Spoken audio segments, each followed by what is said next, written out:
الحمد لله نحمده ونستعينه ونستغفره ونعوذ بالله من شرور أنفسنا ومن سيئات أعمالنا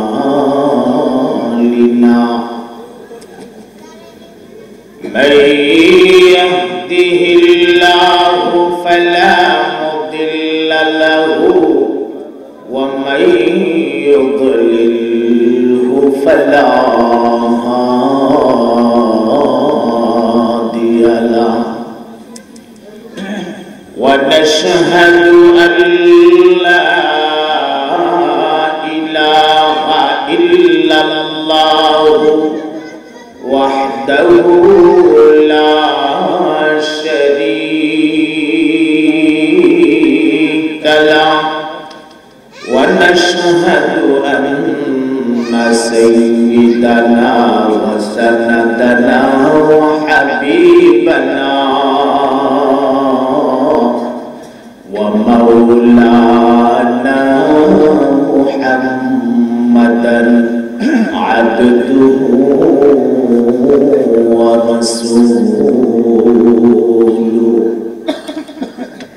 أما بعد فأعوذ بالله من الشيطان الرجيم بسم الله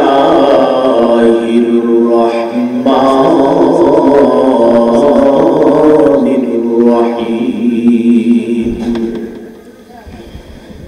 كيف تكفرون بالله وكنتم أمواتا فأحياكم ثم يميتكم ثم يحييكم ثم إليه ترجعون بارك الله لنا ولكم في القرآن العظيم ونفعنا وإياكم بالآيات والذكر الحكيم اللهم صل على سيدنا وسندنا ومولانا محمد وعلى آله وأصحابه وسلم بلغ العلا بكماله كشف الدجى بجماله حسنت جميع خصاله صلوا عليه محبة الأواج قرن بلغ العلا بكماله كشف الدجى بجماله حسنت جميع خصاله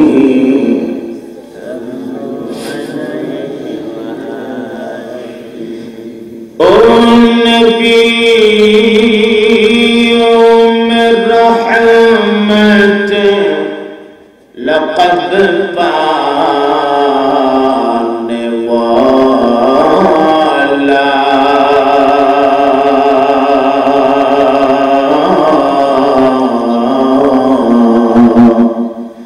مراد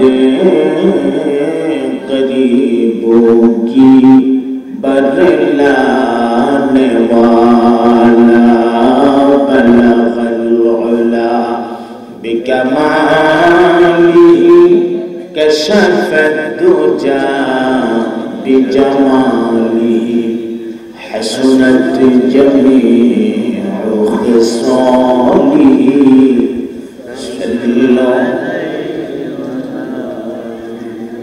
الحمد لله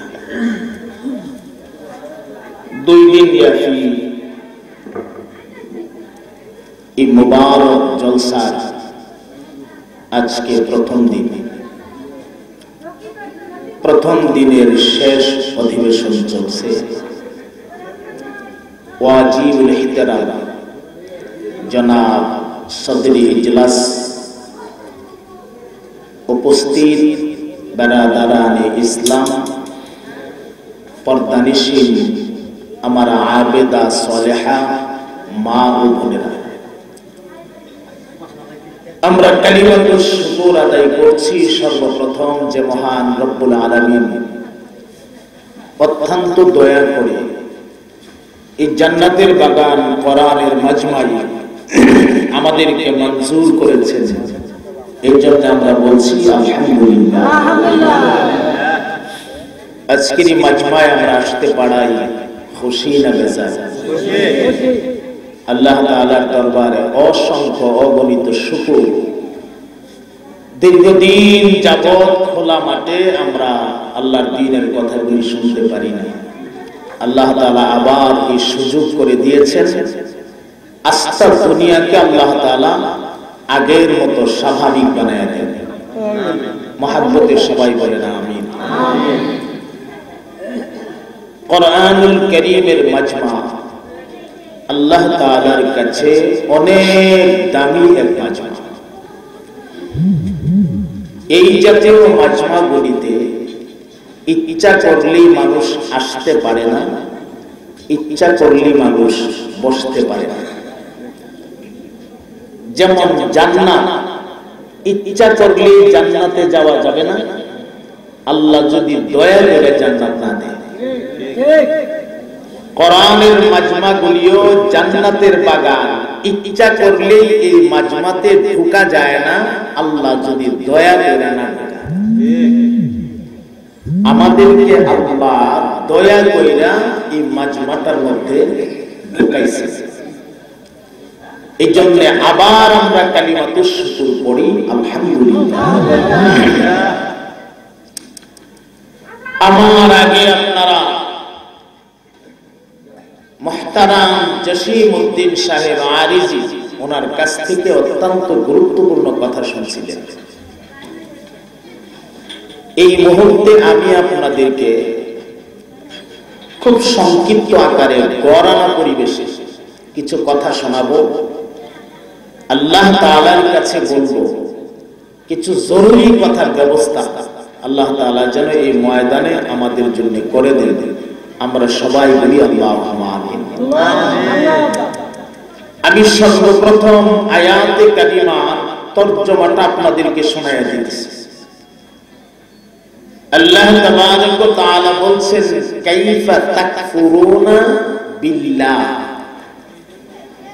কিভাবে আল্লাহ তাআলার সাথে তোমরা নাফরমানি করো, কুফরি করো। কিভাবে করো? এটা প্রশ্নবোধক কথা। কোন যুক্তিতে করো বা কেন করো? ওয়া কুনতুম আমওয়াতা, তোমরা ছিলে মৃত। এই মৃত্যুর ব্যাখ্যা তোমরা কিছুই ছিলে না। ফাআহইয়াকুম, আমি আল্লাহ তোমাদেরকে প্রাণ দিয়েছি, জীবিত করেছি, আমি তোমরা বানাইছি। আমাদের বানানেওয়ালা কে? মহব্বতে মুখটা ভইরা আল্লাহরে ডাক দেন, আমাদের বানানেওয়ালা কে? এরপরে আল্লাহ তাআলা বলছেন আমি বানাইছি। আবার আমার পক্ষ থেকে যখন ডাক এসে যাবে, আমি যখন তোমাকে ডাক মারবো, সুম্মা ইউমীতুকুম, অতঃপর তুমি মৃত্যুবরণ করবে। আমি ডাক মারলে দুনিয়ার কোন শক্তি নাই তোমাকে আটকায়া রাখতে পারবে। আমার ডাকে সাড়া দিয়া আমার কাছে তোমাকে চলে আসতেই হবে। যেমন লাগবে না, লাগবে না? আল্লাহর কাছে চলে যাওয়ার পরেই শেষ না। আল্লাহ বলেন একটা ময়দান কায়েম হবে, বিশাল ময়দান, যে ময়দানটাকে ময়দানে মাহশর বলা হয়।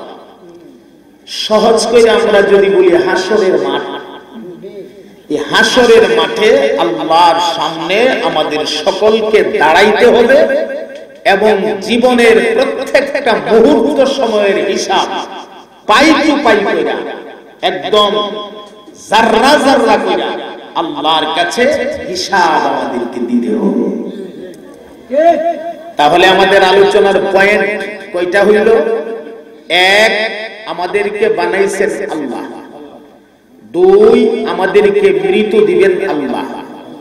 তিন, আমাদেরকে হাসরের মাঠে আবার উঠাবেন আল্লাহ। এই তিনটা পয়েন্টে আমাদের আলোচনা হবে 2 দিনে, আজকে এবং আগামীকাল, আল্লাহ যদি তৌফিক দান করেন। আমিন। তো আল্লাহ তাআলা বলছেন কাইফা তাকফুরুনা বিল্লাহ, কিভাবে আল্লাহর সাথে তোমরা নাফরমানি করো। পৃথিবীতে এমন অনেক মানুষ আছে যারা আল্লাহকে বাদ দিয়া গায়রুল্লাহ অর্থাৎ আল্লাহ ছাড়া যারা আছে, আল্লাহ ছাড়া কিছু বস্তুকে, আল্লাহর সৃষ্টি কিছু বস্তুকে আল্লাহ বানায়া আল্লাহর মতো কইরা তাজিম কইরা এটার পূজা দেয়, এটার ইবাদত করে। এমন কিছু মানুষ আছে না? আমি আপনাদেরকে বিষয়টা খুব সহজে বোঝার জন্য দুনিয়ার কয়েকটা ধর্মের মিসাল আপনাদেরকে শোনাই। আল্লাহ রাব্বুল আলামিন বলেন, রে দুনিয়ার খ্রিস্টানেরা, হে দুনিয়ার ইহুদিরা, হে বুদ্ধরা ও বিধর্মীরা, তোমরা কেমনে কিভাবে কোন যুক্তিতে আমি আল্লাহর সাথে নাফরমানি করো? একটা বার কি তুমি ভাবতে পারো না রে বান্দা, তুমি কিছুই ছিলে না, কিছু না থাকা থেকে আমি মহান আল্লাহ তোমারে কত সুন্দর করে বানাইছি। ঈমানের আওয়াজে বলিষ্ঠ কণ্ঠে মুসলমানের আজকে জবান উঁচা করে জবাব দিবেন, আমাদের বানানে ওয়ালা কে? সন্দেহ আছে? মুহতারাম হাজিরিন, কোরআনুল কারীমে সূরাতুত তিনের ভিতরে আল্লাহ রাব্বুল আলামিন 4টা জিনিসের কসম খেয়ে বলেছেন, 4টা জিনিসের কসম খেয়ে বলেছেন, লাকাদ খালাকনাল ইনসানা ফি আহসানি তাকওয়িম।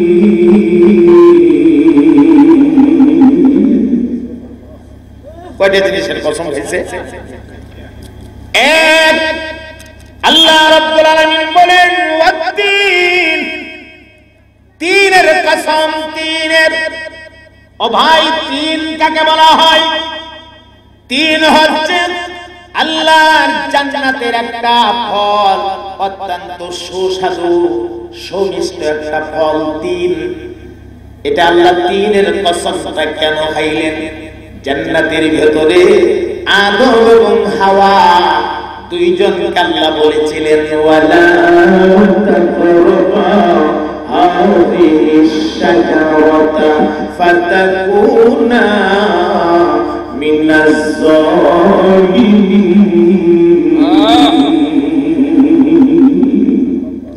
আদম রে, এ হাওয়া, এই গাছের ফল খাইবা তো দূরের কথা, গাছটার কাছেও যাইও না। শয়তান না পিছে লাগছে। কে পিছে লাগছে? শয়তান। ইবলিস পিছে লাগা। হাওয়া, মহিলাদের দিল সাধারণত একটু নরম থাকে, হাওয়াকে যেভাবেই হোক সে কবজা করে ফেলছে, বুঝাইয়া ফেলছে। হাওয়া এসে আদমকে বুঝাইতেছে, আদম এই গাছের ফল খাইতে আল্লাহ কেন নিষেধ করছে জানো? কোনা জানি না, তথ্য কিন্তু আমি পেয়ে গেছি। কি তথ্য পাইছো? আমরা আল্লাহ বানাইছে দুনিয়া পাঠাইয়া দেওয়ার জন্য। এই গাছের ফল যদি আমরা খেয়ে ফেলি, আর জীবনে কোনোদিন আল্লাহ আমাদেরকে দুনিয়াতে পাঠাইতে পারবে না, জান্নাতে রাখবে। জান্নাতের আরাম আয়েশের জায়গা হইয়া আমরা দুনিয়াতে যাব কেন? এটার তো কোনো কারণ নাই, আসো আমরা খেয়ে নিই। আদম আলাইহিস সালাম তখন বললেন, আল্লাহ না বলছে এই গাছের কাছেও যাওয়া যাবে না? হাওয়া তখন ডাক দিয়ে কো, আপনাকে কাছে যাইতে কে বলছে? আপনি কাছে যাইয়েন না, আল্লাহ যেহেতু না করছে, আমি আইনা দেবো, আপনি খাবেন। মহিলা না, এরা তো চিকন বুদ্ধি থাকে মহিলাদের। মহিলাদের সাথে মাঝে মাঝে একটু বুঝ করবেন, পরামর্শ করবেন। এদেরকে আল্লাহ চিকন চিকন কিছু বুদ্ধি দিয়ে দিয়েছে, যে বুদ্ধিগুলা আপনার চলার ক্ষেত্রে মাঝে মাঝে কাজে লাগে। কথা বলে লাগে না, লাগে না? দেখেন হাওয়া কি কয়, আপনি আল্লাহ বলছে কাছে যাবেন না, আপনার যাওয়ার দরকার কি? আপনি যাবেন না, আমি এনে দেবো, আপনি খাবেন। বাজার করে দিয়ে আদম আলাইহিস সালাম কিন্তু এই সল্লাহ করে গেছে। দুজন জান্নাতের এই ফল খেয়ে ফেলছে, খাওয়ার সাথে সাথে তাদের শরীর থেকে পোশাক খুললা আপনার নিচে পড়ে গেছে, উলঙ্গ হয়ে যাওয়ার পরে ওই তিন গাছের পাতা টান দিয়া ছিঁড়া এই পাতা দিয়া কোন রকমে ইজ্জত রক্ষা করছে। আসমানের দরজা খুলে গেছে, আদমরে আল্লাহ শ্রীলঙ্কা নামাইয়া দিছে, আর হাওয়াকে আল্লাহ সৌদি আরবের জেদ্দায় নামাইয়া দিছে। সুবহানাল্লাহ। যেহেতু পৃথিবীর সর্বপ্রথম দুই মানব, একজন হইল আদম আর একজন হাওয়া, মানব মানবী, এই দুইজন যেহেতু জান্নাতে তিন গাছের পাতা দিয়া তারা তাদের ইজ্জত রক্ষা করেছিল, এই কথাটা স্মরণ করায়া দেওয়ার জন্য আল্লাহ সূরা ৩-এ ১ নম্বরে ৩-এর কসম দিয়েছে। সুবহানাল্লাহ। আল্লাহ বলেন ৩-এর কসম, ওয়াজাইতুন, এবং জাইতুনের কসম। জাইতুন একটা ফল, এই ফলটা দেখতে জলফাইয়ের মতো। আমরা দেশে জলফাই আছে না, জলফাইয়ের মতো সাইজে, জলফাই থেকে একটু ছোট।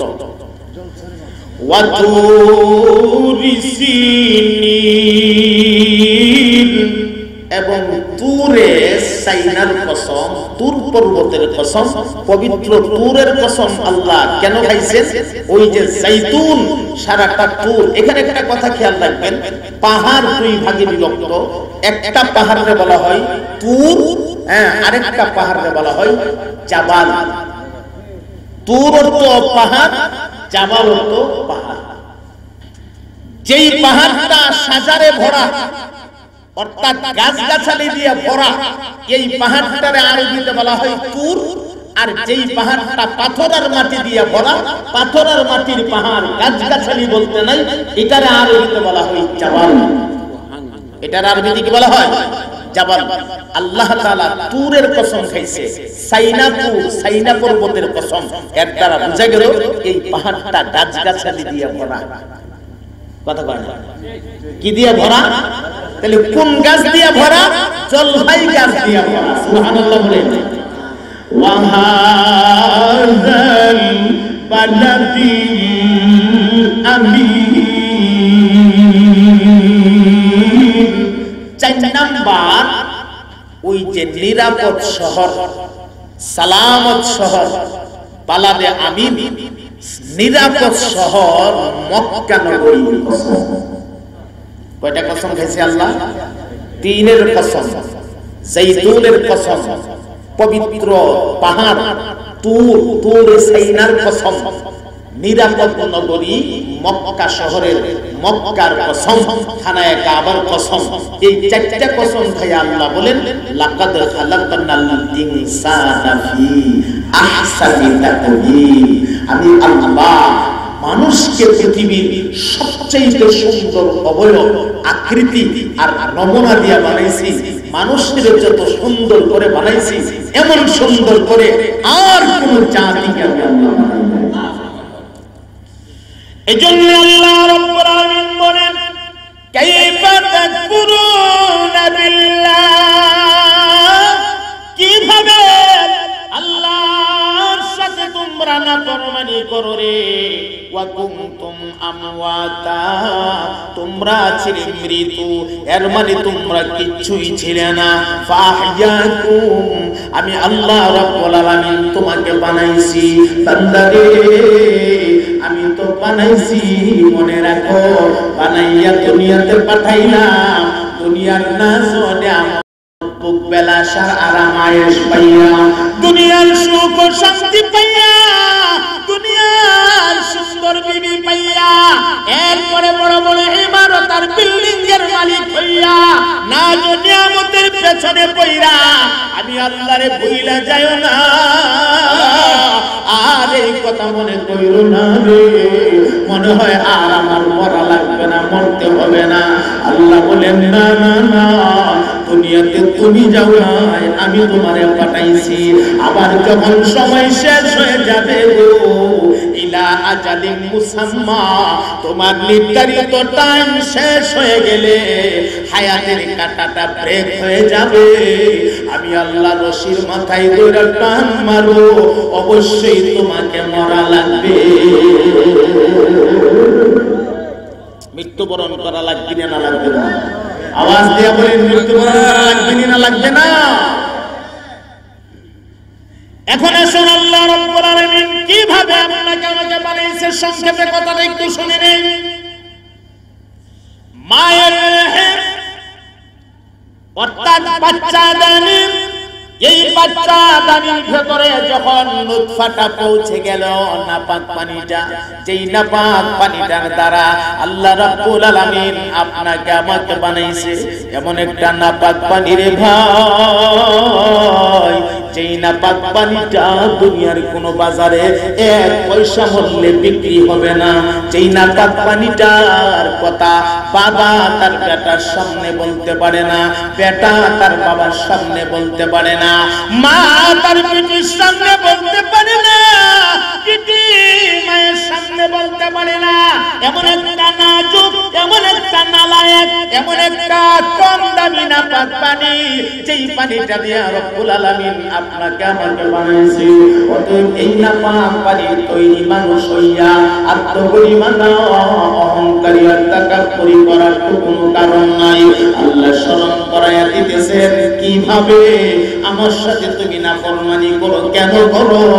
একটা বার তুমি কেন ভাবো না, একটা নাজুক নালায়েক, একদম কম দামের একটা নাপাক পানি দিয়ে আমি আল্লাহ তোমারে বানাইছি। কথা কয় না যে? এই নাপাক পানিটা যখন মায়ের বাচ্চা দানিতে পৌঁছে গেল, আল্লাহ রাব্বুল আলামিন নাপাক পানিটার পেছনে অসংখ্য ফেরেশতা মোতায়েন করে দিলেন। আল্লাহর হুকুমে ফেরেশতারা নাপাক পানিটাকে নিয়ে গবেষণা করতে করতে নাপাক পানিটাকে 40 দিনে একটা জমাট রক্তের চাকায় পরিবর্তন করেছে। এই জমাট রক্তের চাকাটাকে আবার লম্বা একটা কুচি হাড্ডির টুকরা বানাইছে। লম্বা কুচি হাড্ডির টুকরা বানাইয়া এইবার অঙ্গগুলো দেওয়ার ফালা এসে গেছে। আল্লাহর হুকুমে হাত বানাইলো ফেরেশতারা, আল্লাহর হুকুমে পা বানাইলো, আল্লাহর হুকুমে পেট বানাইলো, পিঠ বানাইলো, পেটের ভেতরের নারী বলিউচুরি যা কিছু আছে সবকিছু বানাইলো। আমার ভাই মাথার ব্রেনটাকে রাখার জন্য চমৎকার একটা বক্স, একটা ফুল বানাইলো। ফুলটা বানাইয়া এই ফুলের ভেতরে মগজটারে রাইখা দিয়া হালকা তরল পিছলা একটা পানি ছাইরা দিছে, যেন পানিটার সঙ্গে মগজটা ভেতরে খেলাধুলা করে। কারণ মগজ যদি একদিকে আটকায়া যায়, আবার মাথা আরেকদিকে হালাইলে থাপায়া থাপায়া জাগাত নেওয়া লাগবে। এই কারণে তরল পিছলা একটা পানি রব্বুল আলামিন কুদরতিভাবে সেখানে দিয়ে দিয়েছে। ওই পানির সাহায্যে মগজটা আপনার এই ফুলের ভেতরে, বক্সের ভেতরে খেলাধুলা করতেছে। আমার মুহতারাম বন্ধু গো, এইভাবে মাথা থেকে পায়ের তলা পর্যন্ত পুরা দেহটা যখন একদম কমপ্লিট হয়ে গেছে, এইবার আল্লাহর বান্দা বান্দির চেহারার মডেলটা দেওয়ার সময় এসে গেছে। যেই মাত্র এই চেহারাটা বানানোর সময় এসে গেছে, এমন সময় আমার মহান আল্লাহ ফেরেশতাদের প্রতি নোটিশ কইরা দিছে, ওরে আমার ফেরেশতারা, আমি আল্লাহর হুকুমে আমার বান্দার হাত বানাইলে, পা বানাইলে, আমার বান্দার পেট বানাইলে, পিঠ বানাইলে, আমার বান্দার মাথার মগজটাও জায়গা মতো রাখলে, কিন্তু ফেরেশতারা রে সাবধান সাবধান, আমার বান্দা বান্দির চেহারার মডেলের মধ্যে তোরা হাত লাগাবি না, কারণ তোরা জানিস না রে এই চেহারাটা দিয়া আমার বান্দা বান্দি মাথাটা নত কইরা আমি মহান আল্লাহর কুদরতি কদমে সিজদা লাগাবে, সিজদা লাগাবে, আর সিজদা লাগাইয়া আমার কিবরিয়ত বয়ান করতে থাকবে, আমি আল্লাহর বড়ত্ব বয়ান করতে থাকবে।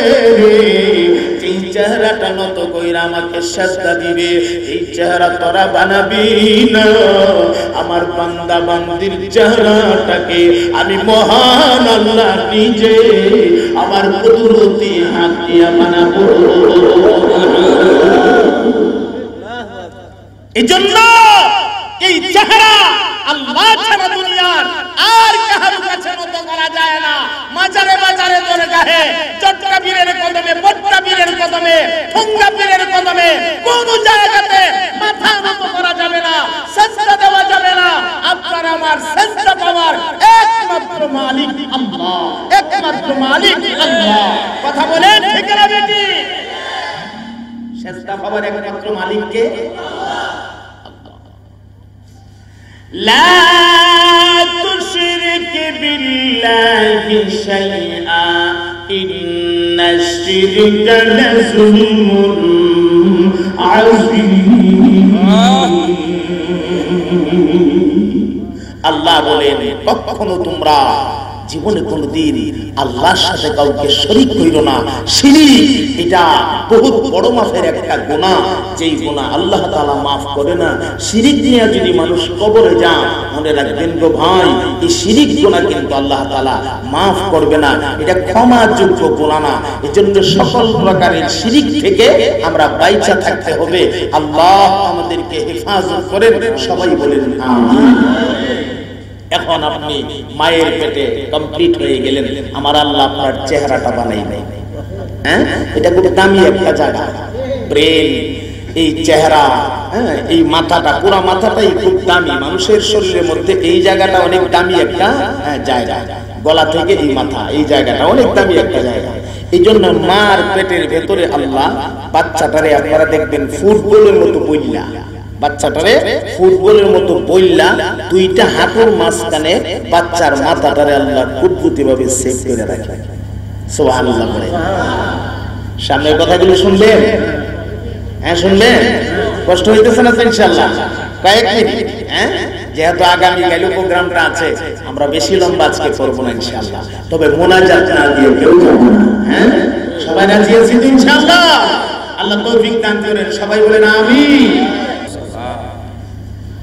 আমার ভাই মায়ের পেটে দুইটা হাঁটুর মাঝখানে মাথাটাকে আল্লাহ সেভ করে রাখছেন কুদরতি ভাবে, ফুটবলের মতো বইলা মনে আছে।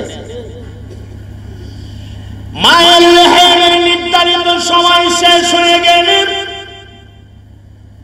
এখন যদি পা গুলি আগে এসে অ্যাক্সিডেন্টের ভয় আছে, একটা পা আসলো আর একটা পা আটকায় গেল, মায়েরও অ্যাক্সিডেন্টের ভয় আছে, বাচ্চারও অ্যাক্সিডেন্টের ভয় আছে। এই জন্য আমার মহান আল্লাহ বাচ্চার মাথাটারে কুদরতি ভাবে ঘুরাইয়া সামনের দিকে দিয়া, এমন সময় মায়ের পেটের বাচ্চা হাত এবং পা গুলিরে টান দিয়া উঠাইয়া মায়ের পেটের জগৎটা ছাইরা আসবাবে দুনিয়াতে আসবে গো। এই জগৎ থেকে আসার জন্য জীবনের শেষবারের মতো যে কষ্টটা মাকে দিয়ে দেবে, বাচ্চা হাত পা গুলিরে উঠাইয়া মার কলিজাটা বরাবর একটা লাথি মাইরা আল্লাহর দুনিয়ায় চলে আসে। এই লাথি সাধারণ লাথি না গো ভাই, এটা এমন কঠিন লাথি, এই লাথির কারণে অনেক মা দুনিয়া থেকে বিদায় হয়ে যায় আর দুনিয়াতে থাকে না, বাঁচে না।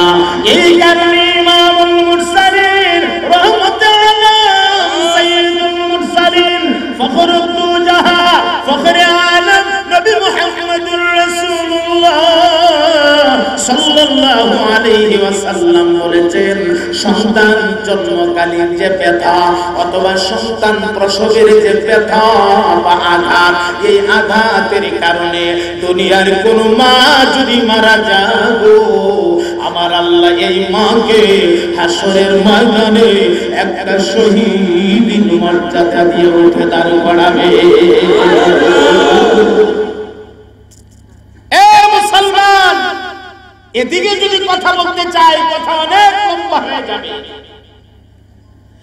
আলমে আরহামের জিন্দেগি শেষ হয়ে গেল, আলমে আসবাবে আল্লাহ আপনাকে পাঠিয়ে দিল, দুনিয়ার জগতে পাঠিয়ে দিল। আপনি মনে রাখবেন, যেদিন দুনিয়ায় চলে আসলেন সেদিন থেকে সেকেন্ড করে করে, মিনিট করে করে, ঘন্টা করে করে আপনার হায়াত কিন্তু কমতেছে কমতেছে। আপনি মনে করতেছেন বয়স বাড়তেছে, না রে বাবা, না না, বয়স বাড়ে না, বরং বয়স কমে। আপনার পাশের থেকে কয়মা যাইতেছে, একটা মিনিট কমল মানে একটা মিনিট বিদায় হলো মানে কয়মা গেল, একটা ঘন্টা বিদায় মানে 1 ঘন্টা হায়াত কমলো, একটা দিন বিদায় হলো এর মানে একদিনের হায়াত কমে গেল। এইভাবে হায়াত কমতে কমতে আপনি ক্রমান্বয়ে দেখতেছেন বড় হইতেছেন, হায়াত কিন্তু কমতেছে। আপনি শিশু থেকে বাল্যকালে পৌঁছে গেলেন, এরপরে আপনি বালেগ হয়ে গেলেন, নওজওয়ান। আল্লাহ এই নওজওয়ান থেকে আবার আল্লাহ রাব্বুল আলামিন আস্তে আস্তে আপনাকে গোড়া করে ফেলে আপনার মাথার চুলগুলি অটোমেটিক পাকতে থাকে, সাদা হইতে থাকে, আপনার দাড়ির চুলগুলি সাদা হইতে থাকে। আপনি আলগি দিতে পারতেন এক মনের ভুজাটা, টান দিয়ে নিজে নিজে মাথায় উঠাইতে পারতেন। আজকে আপনার শরীরটা এমন দুর্বল হয়ে গেছে, আপনি এক মনের ভুজা আর 8 মনের ভুজা উঠাবেন দূরের কথা, 5 কেজি ব্যাগটাও আলগি দেওয়ার মতো ক্ষমতা নাই। 5 কেজির ব্যাগ আলগি দিবেন তো দূরের কথা, একটা লাঠি হাতে ভর করে হাঁটতে আপনার কষ্ট হয়। আপনি দুর্বল হয়ে গেছেন, আস্তে করে চাপাগুলো ভাঙ্গা ভেতরে চলে গেছে, মুখের ভেতরের দাঁতগুলি একটা একটা করে পড়তে শুরু হয়েছে। আমার আল্লাহ ডাক দিয়া কো বান্দা রে,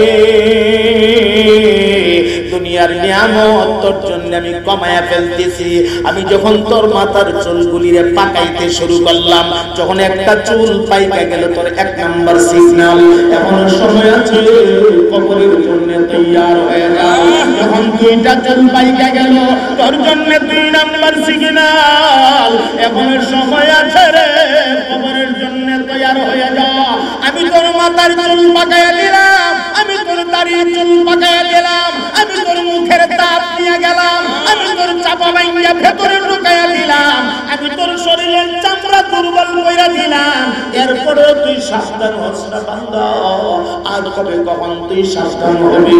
সাবধান হয়ে যা, দুনিয়ার থাকার জায়গা না, দুনিয়া আরামায়েশের জায়গা না, চিরকাল দুনিয়াতে আরামায়েশ করা যায় না। তোমার আব্বা দুনিয়ায় ছিল, আব্বা নাই, তোমার দাদা দুনিয়ায় ছিল, তোমার দাদা নাই, তোমার দাদার বাবারা ছিল, তারা দুনিয়াতে নাই। আজকে তুমি আছো, একদিন তুমিও থাকবে না। তুমি দুনিয়া ছাইরা আমার কাছে আসতে হবে। এ বান্দা, নির্ধারিত হায়াতটা যখন শেষ হয়ে যাবে, এই দুনিয়ার কোনো শক্তি নাই রে তোরে ধরে রাখবে। আমি আল্লাহ রশির মাথার ধরে টান মারবো, আমার কাছে অবশ্যই তোকে চলে আসতে হবে। এই জন্য আকলমন্দার জ্ঞানী ওই মানুষগুলো যারা পরকালের সামান তৈরি করতে পারলো, পরকালের সামান যারা তৈরি করতে পারলো, তারাই তো আকলমন্দ। আপনি তাকায় দেখেন কত বড় বড় ধনী গণীরা দুনিয়ার থেকে বিদায় নিয়ে চলে গেছে। আপনি কেমনে ভাবেন যে আমি আরো বাঁচবো? জওয়ান মানুষ কানের ভেতর ইয়ারফোন লাগায় ঘুরে, এই যুবক একটু কান দিও, ইয়ারফোন লাগায় কানে ঘোরে, মাথার চুল কত ডিজাইন কত মডেল করে যে কাটে আর ছাটে, আরে কত ডিজাইনের পোশাক জওয়ান মানুষ পরে, উল্লাস আর আনন্দ, একটা বার যেন আল্লাহ আর কবরের কথা মরণের কথা স্মরণ হয় না। দুনিয়ার পাগল হয়ে গেছো, এই যুবক তুমি দুনিয়ার পাগল হয়ে গেছো। মনে রাখবা দুনিয়ায় যত পাগল আছে, দুনিয়ার সব পাগলরা বিফল, সব পাগলরা বিফল, একটা মাত্র পাগল সফল গো, যেই পাগলটা আমার আল্লাহর জন্য পাগল হইতে পারলো।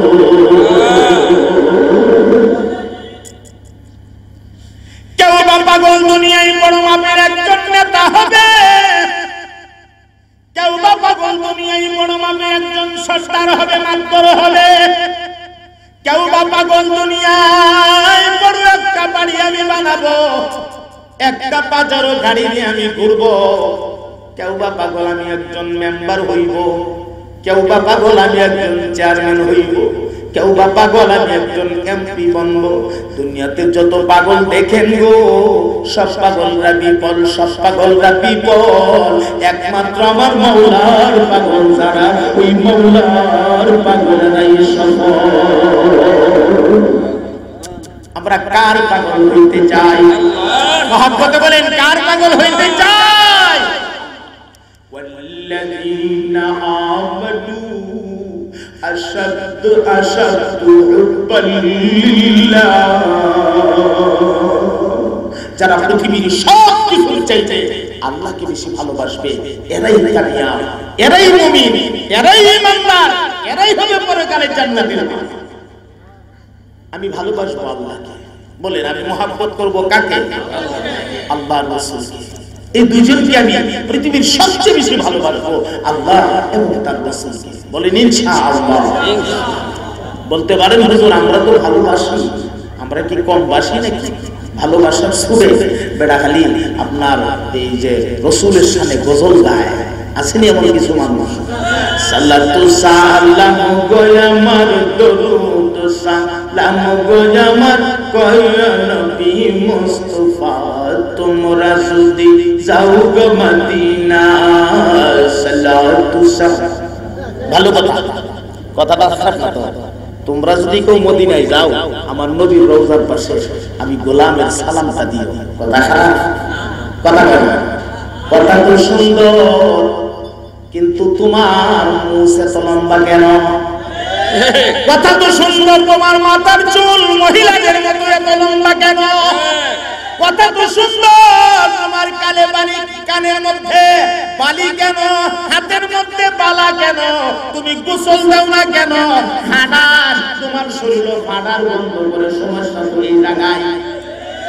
কথা কয় না, কথা কয় না, একই কথা খারাপ, কথা সুন্দর, তোমার লক্ষণ ভালো না। কথা বলে ঠিক না বেটি?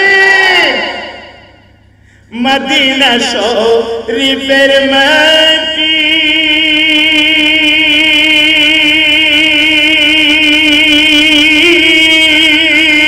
আরে চোখে মুখে সুরমা মাখিও, সেই মাটিতে আছে আমার, সেই মাটিতে আছে আমার দয়াল নবী মুস্তাফা। তোমরা যদি যাও গো মদিনা, সালাতু সালাম। বাস কথা সুন্দর না খারাপ? কথা সুন্দর, কিন্তু তুমি সুন্দর না। কথা ঠিক না বেটি? তোমার মুখের সাইজ ভালো না, তোমার মাথার চুলের সাইজ ভালো না, নামাজ রোজার খবর নাই, সুন্নাত শরীয়তের খবর নাই, এরপরে গোসল দাও না, তোমার শরীরও খুদা ফাটার গন্ধ করে, ফাটার করে রে ফাটা, কাছে যাওয়া যায় না, দুর্গন্ধ না হরমাল জাকিয়ে দিয়ে দইরে এর কাছে যাওয়া যায়। কথা কয় না? কষ্ট পাইতাছেন? কষ্ট পাইতাছে? সবাই সবাই জায়গা কোন খাদাসের কাছে নবী আইব, আমরা নবীর কি ইজ্জত এত কম? কথা কয় না, কথা কয় না। আমার নবীর ইজ্জত আকাশ চুম্বি, আমার নবীর ইজ্জতের সাথে কোনো তুলনা হতে পারে না। আসমান দিয়া আমার নবীর তুলনা চলবে না, জমিন দিয়া চলবে না, চন্দ্র দিয়া চলবে না, সূর্য দিয়া চলবে না। পরিষ্কার কথা, আমার নবীর সাথে তুলনা দেওয়ার মতো কোনো বস্তু আল্লাহর দুনিয়াতে না। এত বড় নবীর উম্মত তুমি, তুমি পরিষ্কার থাকবা, সাফ সুতরা থাকবা, নবীর সুন্নাত মেনে চলবা, এরপরে নবীরে দেখো, নবী ধরা দিব। কথা ঠিক না? নিয়ম ছেড়ে ও নিয়মে আমরা নবীরে ডাকি, নবী ভামু কষ্ট পাইলেছেন না ভাইরে, কষ্ট পাওয়ার কোনো কারণ নাই। মহাব্বত, একটা মহাব্বতের ওয়াজ করলাম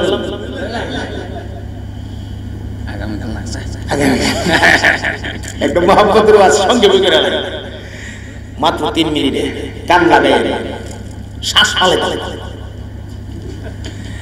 আহমদ কবির রিফাই রাহিমাহুল্লাহ, আহমদ কবির রিফাই রাহিমাহুল্লাহ আমার নবীর মহব্বত কলিজাটা ভরা। প্রতিদিন রাতে ঘুমের আগে পাতালে অন্তত 1000 বার আমার নবী পাকের উপরে দরুদ শরীফ পড়ে পড়ে ঘুমা, আর ঘুমানোর আগে 2টা হাত তুলে মোনাজাত দিয়া দিয়া কান্দে, আর ডাইকা ডাইকা বলে আমার আল্লাহ, আমার সেই নবীর খাতিরে সারাটা জাহান তুমি বানাইলা। আমার নবীর রওজার কিনারায় যতদিন পর্যন্ত আমি যেতে না পারবো গো, এই গোলাম রে তুমি দয়া কইরা মরণ দিও না। এইভাবে মুনাজাত দিয়া দিয়া কান্দে রব্বুল আলামিনের দরবারে। আহমদ কবির রিফাইর মুনাজাত কবুল হয়ে গেছে, মুনাজাত কবুল হয়ে গেছে। উনি মক্কাতুল মুকাররমা চলে গেছেন হজ্জে বাইতুল্লাহ, আমার আল্লাহর ঘর খানায়ে কাবা হজ কমপ্লিট করেছে। হজটা কমপ্লিট কইরা মনটা একদম পাগল পারা হয়ে গেছে। আমি কতক্ষণে গো মদিনাতুল মুনাওয়ারা যাব, আমার নবীর রওজার কিনারায় গিয়ে দাঁড়াবো, আমার নবীর কলিজাটা কইরা আমি একটা সালাম দেব। আমি কতক্ষণে যাব? মদিনায় যাওয়ার জন্য দিল পাগল হয়ে গেছে, মদিনায় যাওয়ার জন্য দিল পেরেশান হয়ে গেছে। মদিনার পথে তিনি রওনা হয়ে গেছে। আমার মুহতারাম বন্ধু অনেক কষ্ট করে ওই যে মদিনাতুল মুনাওয়ারা তিনি পৌঁছে গেলেন। মদিনাতুর রাসূলে গিয়া নবী পাকের রওজা মোবারকের কিনারাতে দাঁড়াইয়া আমার নবীর রওজা শরীফ থেকে এক মুষ্টি মাটি হাতে উঠাইয়া এই মাটিটারে একবার বুকে লাগা, আরেকবার মাটিটা কপালে লাগা, আরেকবার এই মাটিটারে চুমু খা, আর বারবার সালাম দে। এক পর্যায়ে হাত 2টা তুলে দিয়া আমার মাওলা পাকের কাছে মোনাজাত দিয়া ডাক মারছি, ওরে আমার আল্লাহ,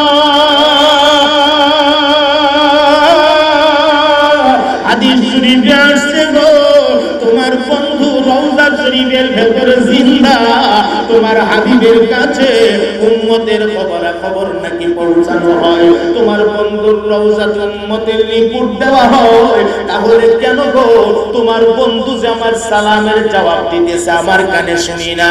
হাদিস শরীফে আসছে নবী পাকের রওজায় এসে সালাম দিলে আমার নবী নাকি উম্মতের সালামের জবাব দেয়। আল্লাহর নবী, ওগো আল্লাহ, তোমার নবী যে আমার সালামের জবাব দিতেছে আমার কান দিয়া কেন শুনি না? হযরত আহমদ কবির রিফাই আমার মাওলারে ডাকিয়া বলে, হে মাওলাই কারীম, তোমার হাবিব রে তুমি জানায়া দাও, তোমার হাবিবের উম্মত আমি আহমদ কবির রিফাই রওজার কিনারাতে আসি, আমি গোলামের জন্য। আমার নবী যেন ওনার হাতটাকে একটা মুহূর্ত রওজার ভেতর থেকে বের করে দেয়। আমার মাওলা পাকের কুদরত বোঝা যায় না মুসলমান। আহমদ কবির রিফাইর মুনাজাত রব্বুল আলামিনের দরবারে কবুল হয়ে গেছে। এমনি তিনি লক্ষ্য করে দেখে আল্লাহর নবী রওজা পাঠাইয়া ওনার হাত মুবারক জমিনে বের করে দিয়েছে। আল্লাহু আকবার বলেন, আল্লাহু আকবার। আমার রাসূলের হাত নূরে ঝলমল ঝলমল করতেছে। আহমদ কবির রিফাই পাগলের মতো কাছে গিয়া নবীজির হাত মুবারকে ধইরা একটা চুম্বন খাইয়া তিনি অজ্ঞান হয়ে জমিনে পড়ে গেছে। জ্ঞান ফিরার পরে দেখে আর হাত জমিনের উপরে নাই। ও ভাই, মুহাব্বত কারে কয়, ইশক কারে কয়? এমন একটা ইশক প্রকাশ করছে নবীর রওজার পাশে, যে ইশকের কারণে আল্লাহর হাবিব হাত জমিনে বের করে নিয়েছে। এজন্য মুহাব্বত করব আমি দুনিয়াতে, সবচেয়ে বেশি মুহাব্বত আল্লাহ এবং তার রাসূলকে। বলেন কারে ভালোবাসবো বেশি? আল্লাহ এবং তার রাসূলকে। মুহতারাম হাজিরিন, আল্লাহ আমরারে দুনিয়াতে পাঠাইলো, আমরা আবার একদিন মরব, মরণের পরে আবার জিন্দা করবে আল্লাহ, হাসরের মাঠে আমরা উঠব। আল্লাহ যদি তৌফিক দান করে আগামীকাল আমরা হাসরের মাঠের ভয়াবহ অবস্থা, কেমনে আল্লাহ হাসরের মাঠে উঠাবে, হাসরের মাঠে কি ভয়াবহ পরিস্থিতি হবে, এই সব বিষয় নিয়ে আমরা আলোচনা শুনবো ইনশাআল্লাহ, আল্লাহ যদি তৌফিক দান করে। আজকে আমরা আলোচনা এখানেই রাখলাম। আমরা আলোচনা কতটুকু গেলাম, আল্লাহ আমরারে সুন্দর করে বানাইছে। এরপরে আমরা আবার একদিন মৃত্যুবরণ করতে হবে। মরণটা আমাদের কেমনে হবে? নেককারের মরণ কেমনে হবে?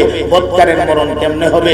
মরণের পরে নেককার হাসরের মাঠে কোন সুরতে উঠবে, বদকার হাসরের মাঠে কোন সুরতে উঠবে, নেককারের জায়গা কোন জায়গাতে হবে, বদকারের জায়গাটা কোন জায়গাতে হবে, হাসরের মাঠের পরিস্থিতিটা কি হবে, আর সেখানে আপনার আমার নবীর ভূমিকা কি থাকবে, আপনার আমার নবী উম্মতের জন্য কোন ভূমিকা রাখবে, এই সব বিষয় নিয়ে আল্লাহ তৌফিক দিলে আগামীকাল আমরা শুনবো ইনশাআল্লাহ।